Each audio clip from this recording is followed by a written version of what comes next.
Growing up, I was never really into the gross-out comedies that my friends adored. I squirmed through American Pie and Van Wilder, and I've done everything in my power to avoid the genre ever since. I'm not saying there's anything wrong with these films, or that my friends were wrong for enjoying them, normally with the help of copious amounts of alcohol, but as someone whose tastes in comedy run more towards farce and wordplay, I feel that comedy had been ignoring me in a bid to crank out another low-budget, low-effort film full of jokes about private parts. But now the tide seems to be turning in my favour.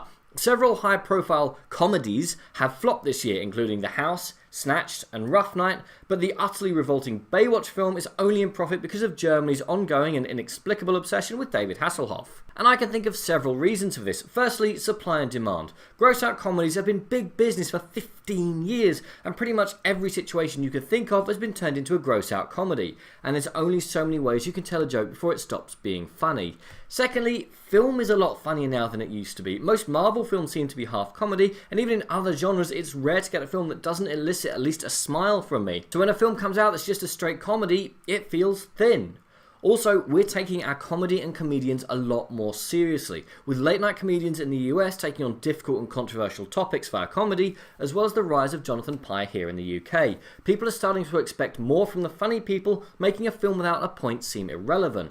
Even last year's Bad Moms, which was theoretically a gross-out comedy, dived into and showcased the inevitably unachievable and ever-shifting standards for women in all aspects of their lives, while showing that men can get away with less because society expects them to do less, and showing how our culture of conformity does very little to counter or even address this. Compared to that, Rough Night just doesn't really have anything to offer.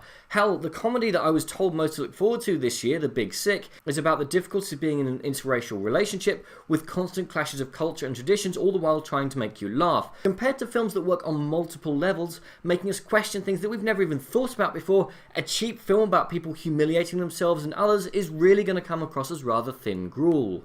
More and more, it seems that comedy is indeed a case of in vino veritas, roughly transferring to in wine truth, or comedy in this case. Things genuinely seem to be simpler when I was growing up, and gross-out films were more innocent, without the harsh edge that seems to be in most comedies. These days, we want to learn more about the world and to laugh at the madness of it all, and more films are rising to the challenge. The gross-out film will never die. There will always be teenage boys after all. But for the rest of us, hopefully the resurrection of intelligent, thought-provoking comedy is exactly what we need. But what do you think, and what is the comedy that's most made you think? Comment below, let me know. I'm Daniel, this has been a What on Earth. If you've enjoyed this video, please like, share, and subscribe.